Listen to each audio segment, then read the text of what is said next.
Okay, just making sure we're getting out there live.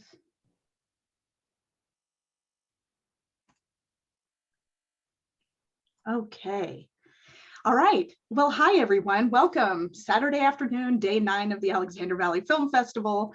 Woo! My name is Kathryn Hecht, and I'm the executive director. I'm so excited to have Nicole Riegel with us here in the studio today to talk about her film Holler.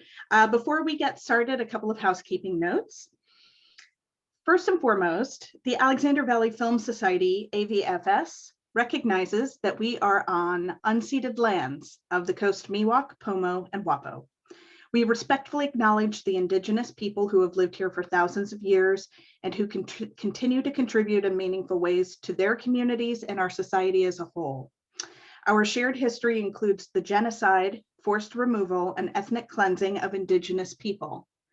AVFS is committed to centering Indigenous voices and stories to recognize the past and celebrate the resiliency of Native people and their culture. Our deepest thanks go to Nikki Myers-Lim and the California Indian Museum and Cultural Center, as well as Clint McKay from the Pepperwood Preserve for their persistence and assistance with this acknowledgement. And to learn more, you can go to our website at avfilmsociety.org/equity. Okay, we hope you know by now, but if you do need tech support during the festival, go to avfilmsociety.org/FAQ. On the bottom right-hand corner of your screen, you'll see a big pink question mark for live chat support. We are providing live auto captioning through Zoom. If this is a feature you'd like to include in your viewing experience, at the bottom of your screen, just click the CC and that will toggle the captions on for you. We've disabled the Q&A, so no windows are flying up during our conversation. So if you do have questions for our guests today, and if we have time to get to them, we absolutely will. Put everything you'd like to say or ask in the chat, and I'll keep my eye on that there. And then finally, no racism, homophobia, transphobia, misogyny, or hate speech will be tolerated. This is a safe space for everyone to celebrate film, artists, and the stories they tell. So with that, Nicole, yay. I'm so glad to welcome you to the film festival. Thanks for being here today. Yeah, thank you for having me. It's exciting. You have an excellent lineup. Oh, thank you. Thank you, including this little film Holler that we found. Yes, I've heard of it. Yes, yeah. I'm really excited to get to talk to you about this. I've been a little abashed with my excitement for the film, and it's so multi-layered because it's so refreshing to find a new voice and to have a female filmmaker behind it, and centering stories of women in this medium. We can't do it enough. So I have tons of questions. I know I'm not going to get to ask them all, but let's go back and start. So you used this. You started this project as a short film, correct? Sort of. I made a short film with the same title, and it was set in a scrapyard, and it was sort of a directing sample. And then that inspired a very different story in the same location. But I'm really glad that I made that, because I learned a lot about how to film in that really remote and challenging environment. And I also met lots of owners of scrap yards and all the people who work in them, and who knew I would learn so much about the scrap metal trade.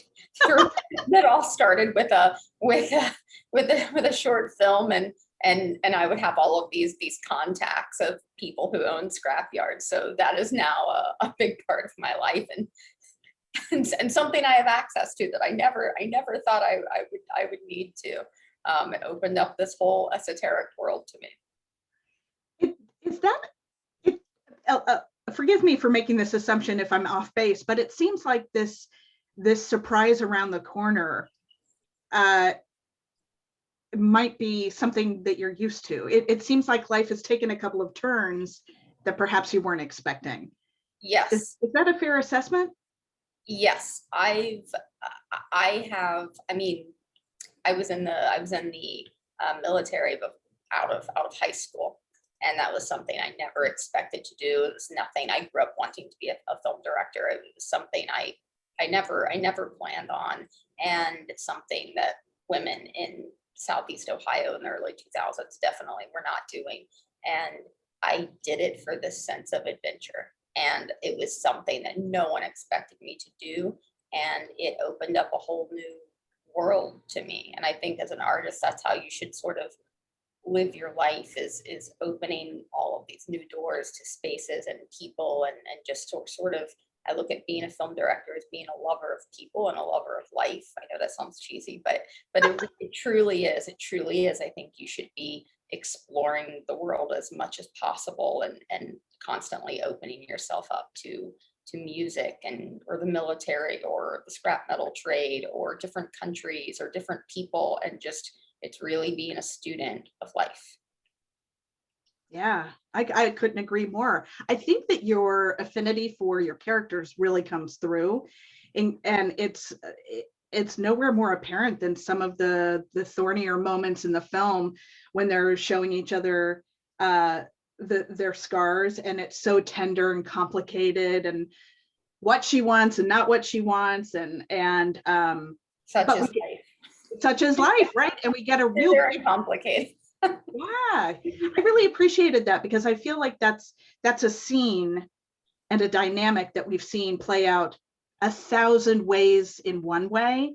Yes. And not so much the one that you chose. Absolutely. I watch so many films that I admire, so many films that have influenced me. You know, you see the young woman having a sexual relationship with the older man, and those stories, I think some of them, they need to be that way. That's inherent to what that film is about. But here, because I'm drawing so much of the film from my own life as a young girl growing up in Southeast Ohio, I shot the film in my hometown.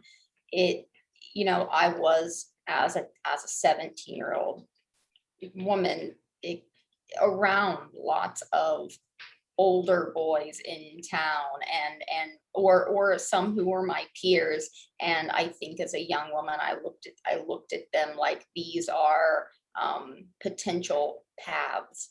This is what life could be, and I think a lot of young women can relate to that, like, that working here in this town is a path, going the route of, her mother in the film is a path, being with this guy is a path, and it's almost more dangerous and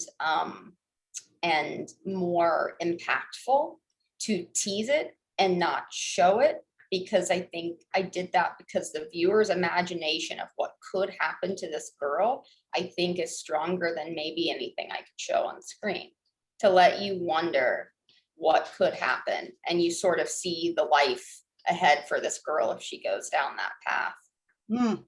Oh, that's so powerful. You know what else I really like about that choice is I got to enjoy the woman. I've forgotten the character's name. Ruth. Ruth. Oh my gosh! And I have a whole thing about the name Ruth, but Ruth. I didn't have to be afraid for Ruth the way that Ruth might be handled in other storytelling. That was so refreshing. I noticed that while I was watching, and that is why we need more female filmmakers. Yes. Because the trauma story told from the cis white male gaze is that women are victims, and they're always going to be victimized. Yeah. And that was not the case here. She had full agency, even though she was young and vulnerable. She carries that film. She does have lots of agency. She drives that film, and I wanted her to drive that every frame. And also, I think when talking about the gaze, it's also, the camera, and there are, I think, when I look at a lot of films, I'm always very cognizant of how are you lensing this woman. And I think when you have older men sort of preying on a young girl or being appropriate with a younger girl, sometimes I've watched enough films that made me feel as though the camera was fetishizing it a bit, or that they wanted it to happen, or it felt sexy to watch. And Yeah. and that kiss was a scene we really struggled with because it shouldn't feel sexy. You can yearn for it the way some young girls yearn for, you know, a guy a few years older than them to kiss them. And that's life. That happens when you're in high school and having a crush on an older boy. But in this, it's very different than that. That could be an aspect of it, but it's also us being wiser and smarter as an audience, looking at a young girl and saying, "Oh no, honey, that's not the path. That's not the path." And it's also the reaction Hart gives afterwards of what I don't know if what I did was right or not. The kiss had to be handled in so many different ways, where you can sort of hold all these truths in your hands at the same time of, he wanted to kiss her, she wanted to be kissed, they also didn't want to be kissed, and should we be doing this or not? And it's just really messy, and I think most early kisses are like that. Well, let's talk about that, because that the casting in this film is extraordinary. So Jessica Barton, can we start with her? Yeah, she's incredible. How did she get attached to the project? She was in this Netflix series called End of the Effing World, and is brilliant in it.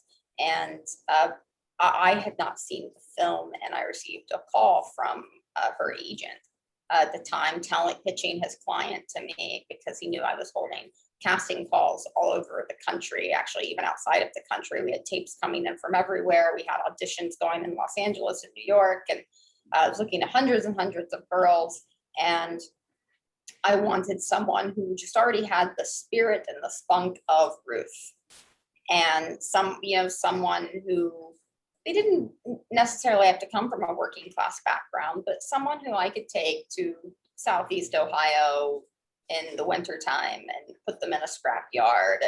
And there are some actors you can do that with, and some you can't. And I was intrigued by the call and agreed to have lunch with her, because we happened to be in the same city, and we had this great lunch. And in the lunch, she was Ruth. She was this character in every way. And then she came into the audition the next morning. She was the first one there. I think she was there before she beat me to the audition. And she went off script, and she just made it her own, and it was amazing and blew us all away. And then she tracked down my email somehow, and wanted me to watch this Channel 4 film that she was in called Ellen, because I'm a massive Andrea Arnold fan. And I kept telling everyone I was looking for an Andrea Arnold kind of girl, and like a girl from these British working class films that definitely inspired me. And she said, you will see lots of Andrea Arnold in my performance here. And I still want to know how she got my email. But I tend to be private about that sort of thing. And I loved her tenacity and determination to get this role. It's exactly what Ruth would do. And so she sort of had it after the meal, but she kept going and auditioned, and I watched the film, and then I had to sit through hundreds of other auditions after I knew I'd already found the girl. Where are you a fan of Ozark? Yeah, I've seen some of it. I think it's really good. The Ruth question I was going to ask is about the Ruth in Ozark. There are parallels between these two Ruths. I haven't seen enough of the show. I've only seen some of the first season, but I remember seeing a character named Ruth in it and noticing that. And just a young Spitfire, assertive character with a lot of agency, and a lot of chutzpah, so to speak. Yes. But I'd like to go back to something you just said, because here you are fielding calls from agents for this first feature film. Can you tell us a little bit about getting to that moment? Oh, I mean, Holler is a 5-year journey. Yeah. It's the hardest thing I've ever done in my life. And the reason is I mean, a drama in a frozen scrapyard with a woman at the center of it, a woman behind the camera. I wanted to shoot on location, use a large non-professional cast around a few seasoned actors. I mean, I checked every box for how to make the most complicated film possible. And it, but I after the short, I wrote the script. The script went through several iterations, several drafts. I don't think I've ever worked harder on a script, and it was because I was sort of chasing the financing to get the movie together. And I think maybe 70 some people turned me down. I still have the grid somewhere, and I collected a couple, advocates along the way. And my producer, Adam Cobb, like, we were pretty much rejected by everyone for money for the film. And so we kept lowering the budget and lowering the budget. And there were things I couldn't give up, like I couldn't give up the story of this girl. I couldn't give up shooting on location, shooting on Super 16, using people from the actual town to represent their own town, and not bringing people from Hollywood in to play factory workers and scrapyard owners, or scrapyard employees rather. And all of those difficult decisions made the film really difficult to get off the ground. And just little things clicked over 5 years. A wonderful company, Level Forward, was formed, and financing, backing women directors. And that was my biggest hurdle for the first few years, was I could not get the financial backing to make my film, because most of the people backing feature films are men. And those media gatekeepers need to relate to your story. They need to believe in your story. And thank goodness a company came along that could relate to my voice and story, or at least wanted to empower my voice and really back me, and put their money where their mouth is. Like, that was the biggest hurdle. And then it was getting, hitting the ground running and getting the film made. And we were hit with a polar vortex while we were filming it. So I like to joke that we made low budget The Revenant. It really felt that way. And then once we made it through, making this little film that could in a blizzard, then we were hit with the pandemic and had all of the premieres canceled. So this film loves a fight. Where was the film supposed to premiere? South by Southwest, and then Deauville and Toronto. And Deauville actually did have an in-person world premiere in France. And my best friend, who lives in Luxembourg, I gave her my passes and tickets, and she went in my place and sort of walked the red carpet with me via phone. So I was sort of FaceTimed in, and I was able to see it and to watch thousands of people in this massive auditorium in France at this beautiful world premiere, watching Holler and clapping for it and cheering it on. It was really special. So I couldn't be there, but Wow. it was bittersweet. That sounds really cool. I hope that some of the people who passed on this film, I hope they can see the power in the miss that they made. I hope so. And if not now, eventually, because it is what it is. And the film had to go through the process it had to go through, but it became the story of the film. The struggle became the story of the film. And I think it's, I think it's important they continue to support women. There are so many women with one independent film, and that is just not enough. Yeah. So, one word I would use to describe my experience of this film is that it's very taut. And I guessed, rightly or wrongly, that some of that had to do with the fact that it was shot on 16. Yes. It's very efficient. There is not a lot of extra in this movie. And I'm wondering if you can talk a little bit about that. Shooting Yeah. on film, the choice to shoot on film. The choice to shoot on film is because this is a people and place that feel left behind in the world. Whether they are or not is irrelevant. They feel left behind. That is a feeling in Appalachia, that we are forgotten and we are left behind, and we are acutely aware of what the rest of this country thinks of us. And it couldn't look clean. You needed to see the imperfections. You needed you needed grain. You needed dirt. There's dirt that I left intentionally on that screen that you could maybe take out and post, but I want some of that dirt to be there. It's that was a whole process, by the way, of which dirt I wanted to remove and the dirt I wanted to keep. And you're always urged to get rid of the dirt, but some of it I want it there to mark this film in that way. It's Super 16. I still get that. I still get that bigger aspect ratio that I want, but it feels left behind. 16 just feels and looks left behind and older and forgotten, and that's how these characters feel. So I think when you're constructing a film, the look, the colors, everything for me starts from a place of character and story, and the visuals, the color, everything has to be informed from that. There's intent behind every single thing in the frame.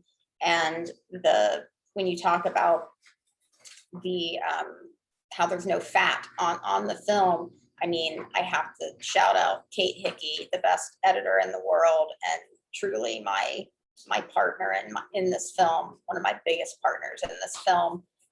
Just kind of the unsung hero of Holler, because nobody ever really comments on the editing if you do a great job.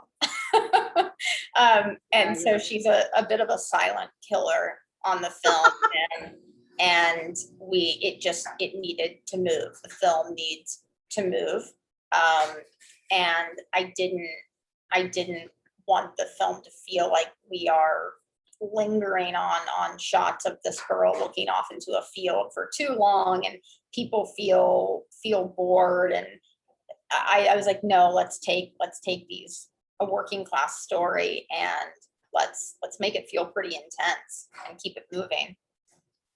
Yeah, I think, sorry, I keep muting myself because my dog is having a meltdown in the background. That's usually the case with me, but he's good today. Oh my God.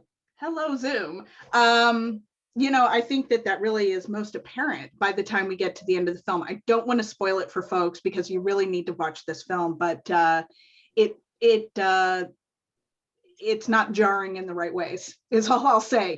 It's just, it makes absolute sense. And going back to 16, and you were in the middle of a polar vortex, did you have frozen cameras at all?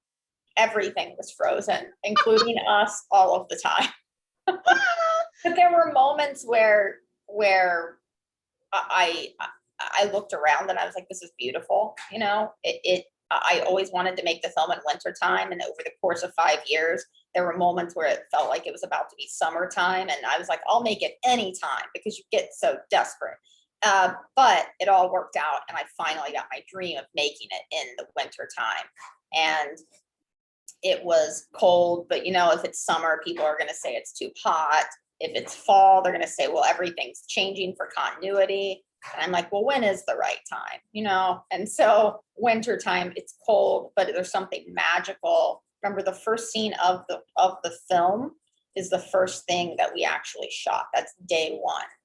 And it's my favorite moment in the opening's my favorite moment in the whole film. And it was my favorite day of shooting, because we were waiting for some snow that was forecasted and wasn't happening, and we were about to roll camera without it, and it started snowing. And that's that movie magic. Movie magic is very real. I really believe that things align in the universe at times, and when you're really all aligned, you get little movie magic moments like that. Sometimes you get the snow at the right time, and it's luck. And it was really beautiful.